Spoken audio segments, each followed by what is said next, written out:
Hello बच्चों, तो कैसे हैं आप लोग। आशा करते हैं आप लोग बहुत अच्छे होंगे। तो चलिए आज हम पढ़ने वाले हैं क्या, संयुक्त व्यंजन। क्या पढ़ना है, संयुक्त व्यंजन। संयुक्त व्यंजन किसे कहते हैं।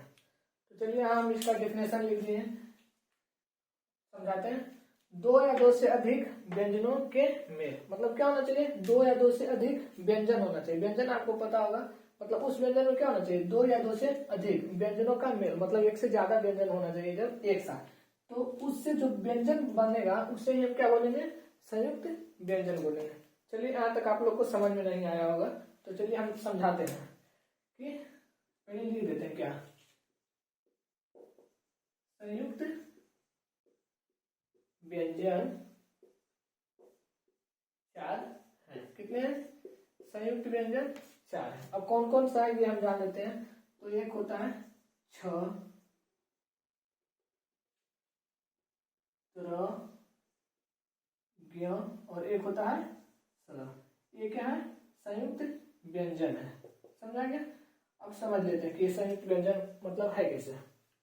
क्या बोला गया है डिफिनेशन में, दो या दो से अधिक व्यंजनों के मेल, मतलब जो बना हुआ है ये व्यंजन, ये व्यंजन उसका मेल कितना होगा, दो या फिर दो से अधिक व्यंजन से मिलके ये बना हुआ है, इसलिए हम इसे क्या बोले होंगे, संयुक्त व्यंजन। तो ये छ जो है किस किस से मिलके बना, ये हम देख लेते हैं। ये क्या है, छ है, इसको हम क्या बोले, संयुक्त व्यंजन। अब संयुक्त व्यंजन किस क्यों बोलेंगे, क्यों बोलेंगे, क्योंकि इसमें क्या इतना व्यंजन होगा, दो व्यंजन मिला हुआ होगा, इसलिए हम इसे क्या बोलेंगे, संयुक्त व्यंजन। अब देखते हैं ये छ में कौन कौन सा संयुक्त व्यंजन, मतलब जो कौन कौन सा वर्ग मिल रहा है। तो देखिए छ है, ये किससे मिलके बना है, क और किससे, स से, क और स से, क और स से मिलके बना। ये वाला स नहीं होगा, ये मूर्धन्य स होगा। क और स से मिलके बना का मतलब छ। आपको इंग्लिश में पता होगा छ का मीनिंग क्या होता है, के एस एच, मतलब के से क्या हो गया क और एस एच से स हो गया। तो अगर आपको समझ में नहीं, जब ये क्वेश्चन आए इसमें कि आप बताइए कि छ कौन कौन सा व्यंजन से मिलके बना है, अगर आपको नहीं पता चले तो उसका इंग्लिश लिख लीजिएगा, आपको बहुत अच्छे से समझ में आ जाएगा कि कौन कौन सा बना है। तरह है, तो तरह का मीनिंग आपको पता है, टी आर होता है इंग्लिश में। तो तरह मतलब त का क्या हो जाएगा, त और र, ये दो व्यंजन से मिलके बना। कौन कौन सा, त और र, तरह बना है। अब यहाँ आ गया ज्ञ। ज्ञ कौन कौन सा व्यंजन मिलके बना है, तो ज्ञ भी किसी दो व्यंजन से मिलकर बना हुआ, तब तो इसे क्या बोला गया है, संयुक्त व्यंजन। तो ज्ञ बना है किससे, ज और य से, किससे मिलकर बना है, ज और य से। अब बच जाता है क्या, सरा। तो ये भी बना हुआ दो व्यंजनों से मिलकर या दो से अधिक व्यंजनों से मिलकर। तो ये बना है स और किससे, र से, इसलिए हम इसे क्या बोले हैं, संयुक्त व्यंजन। मतलब आपको अब समझ में आ गया होगा कि संयुक्त व्यंजन क्यों कहते हैं, क्योंकि ये दो व्यंजनों से मिलकर बना है। यहाँ देखिए छ किससे बना है, क और स, त किससे बना है, त और र, ज्ञ किससे बना है, तो ज और य, और स किससे बना है, स और र। मतलब जब दो व्यंजनों से मिलकर कोई भी व्यंजन का निर्माण होता है या फिर बनता है, तो उसे हम कौन सा व्यंजन बोलते हैं, संयुक्त व्यंजन बोलते हैं। समझ में आ गया। तो आप क्वेश्चन में इसी प्रकार आएगा, क्वेश्चन में आएगा कि ज में बताएं कौन कौन सा व्यंजन से मिलकर ज बना है, या ज को हम संयुक्त व्यंजन क्यों कहेंगे। तो संयुक्त व्यंजन क्यों कहेंगे, क्योंकि ज्ञ जो है क्या हुआ, दो व्यंजनों के मेल से बना है, इसलिए हम ज्ञ को क्या बोलेंगे, संयुक्त व्यंजन बोलेंगे। समझ आ गया। तो चलिए यहाँ तक का मतलब जितना सारा व्यंजन था, वर्ण था, ये खत्म हो गया। अब हम देखते हैं क्या, उच्चारण, मतलब किसी भी वर्ण का उच्चारण स्थान, मतलब किसी भी वर्ण को हम जब बोलते टाइम है तो कहाँ से उसको उच्चारण होता है। अब सबसे पहले समझना है क्या कि ये उच्चारण स्थान होता क्या है। तो चलिए इसको हम मिटाते हैं, अब बताते हैं उच्चारण स्थान होता क्या है।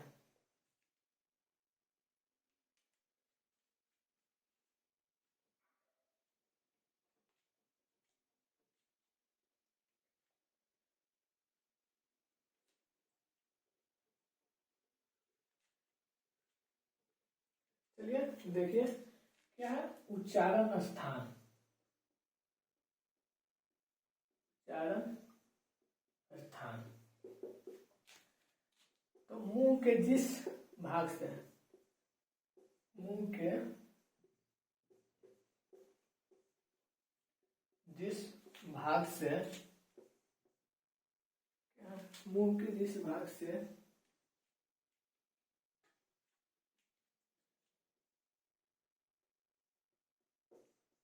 वर्णों की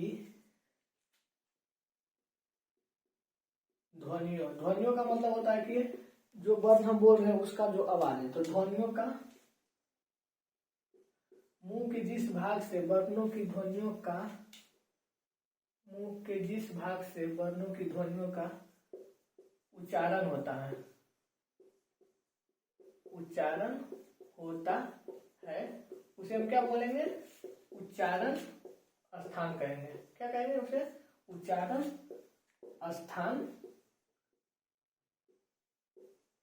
कहेंगे। समझ आ गया? मतलब जैसे कोई भी हम बोलते हैं, क बोल रहे हैं, तो मुंह का किस भाग का यूज हो रहा है वो हमें इसमें समझना है। तो उसे जिस भाग से होगा उसे हम क्या बोलेंगे? उस वर्ण का उच्चारण स्थान बोलेंगे। तो चलिए हम देखेंगे कि कौन सा वर्ण का उच्चारण स्थान कहाँ होता है।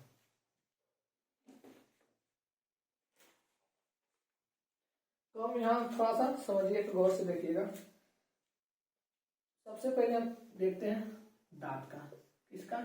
दांत का। मतलब कि दांत के सहारे, मतलब दांत का सहायता से हम, मतलब दांत उच्चारण स्थान क्या होना चाहिए? दांत। इसकी सहायता से हम कौन कौन सा वर्ण बोल सकते हैं। समझा गया? तो दांत की सहायता से हम कौन सा वर्ण बोलेंगे? त वर्ग। आपको पता है त वर्ग? त वर्ग का मतलब क्या है? त में कौन कौन से आते हैं? 5 वर्ण आते हैं। तो त वर्ग का जितना भी वर्ण है उसका कहाँ से बोलते हैं? उच्चारण स्थान कहाँ होगा? दांत होगा। तो हम लिख देते हैं त वर्ग। जैसे आप लोग को अगर समझ में ना आए तो त में जितने भी वर्ण है, त थ द, उसको बोल के देखिए। आपको बिना दांत की मदद से आप उस वर्ण को नहीं बोल पाएंगे। मतलब कि जब क्वेश्चन आएगा तो किस तरह से आएगा? बोला जाएगा कि त वर्ग का उच्चारण स्थान होता है, तो त वर्ग का उच्चारण स्थान क्या हो जाएगा? दांत हो जाएगा। इस टाइप से क्वेश्चन आएगा। क का बताए, मतलब क या ख का उच्चारण स्थान होता है। इस टाइप से इसमें क्वेश्चन आता है। तो चलिए इसको हम थोड़ा सा देख लेते हैं एक बार। अब इसमें क्या आता है? त वर्ग आ जाएगा, ल आ जाएगा, डंटी स आ जाएगा। ये सब का उच्चारण स्थान कहाँ होता है? दांत होता है। ये समझ में आ गया? और हम देखते हैं ओठ का। क्या? ओठ का उच्चारण स्थान। ओठ मतलब ओठ से हम कौन कौन सा उच्चारण, ये तो है दांत। आप बोल के देखिए त, थ, द, इस टाइप से, तो आपको पता चल जाएगा। अब हम ओठ का देख लेते हैं। तो ओठ में क्या आता है? ऊ। आप बोल के देखिए। जब तक बोल के नहीं देखेगा आपको अच्छी तरह से याद नहीं होगा। इसको याद करना है, इसको एक बार आप समझ लीजिए, उससे बढ़िया है, याद करने से बहुत बढ़िया है। आप एक बार बोलिए तो पता चल जाएगा कि उसका स्थान कहाँ, उच्चारण स्थान। ऊ आ जाएगा, दीर्घ ऊ आ जाएगा, और आएगा क्या? प वर्ग आ जाएगा। क्या आ जाएगा? प वर्ग। प वर्ग। दांत किसके है? उच्चारण स्थान किसका रहेगा? त वर्ग का उच्चारण स्थान दांत रहेगा, पर वर्ग का उच्चारण स्थान ओठ रहेगा। इस तरह से सारे वर्ग का उच्चारण स्थान कुछ ना कुछ रहेगा। अब एक होता है मूर्धा, मतलब मुंह, विष, जो तो वर्ग, मतलब तलवा होता है ना जो गला, वहां से, इसमें आता है ट वर्ग का उच्चारण स्थान, ट वर्ग। और भी आता है र, मूर्धन्य स और री, मतलब यहाँ से गला तक से निकलना चाहिए मूर्धा, उसी को बोलते हैं मूर्धा। तो ट वर्ग इसमें आ जाएगा। इस टाइप से सारे आएगा। अब हम देख लेते हैं इधर बगल में, देखिएगा कंठ। क्या?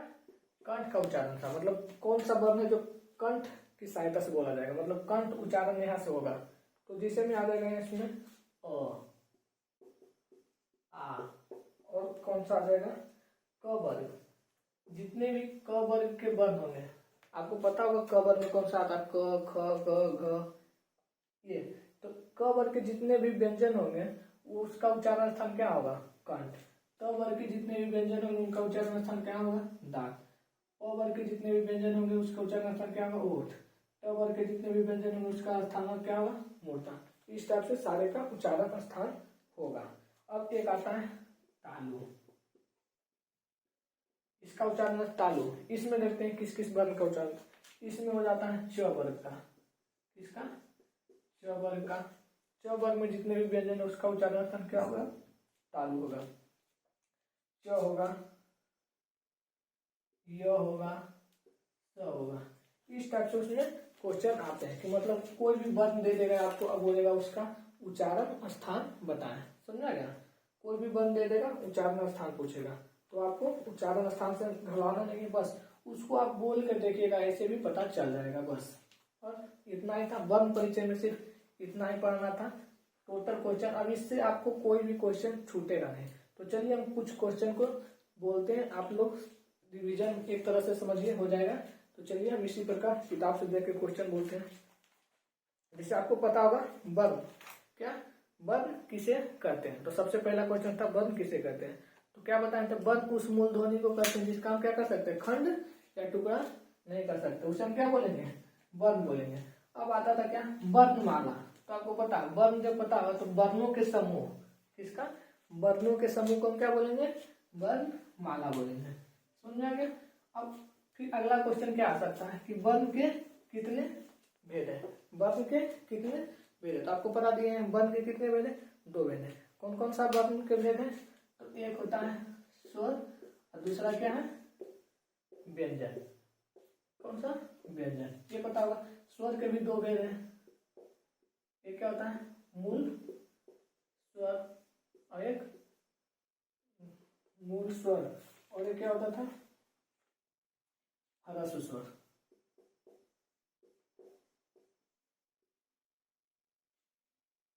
मूल स्वर और संयुक्त स्वर। कौन सा होता था, संयुक्त स्वर, ये 2 होता था। अब मूल स्वर के भी कितने भेद होते थे, मूल स्वर के भी 2 भेद होते थे।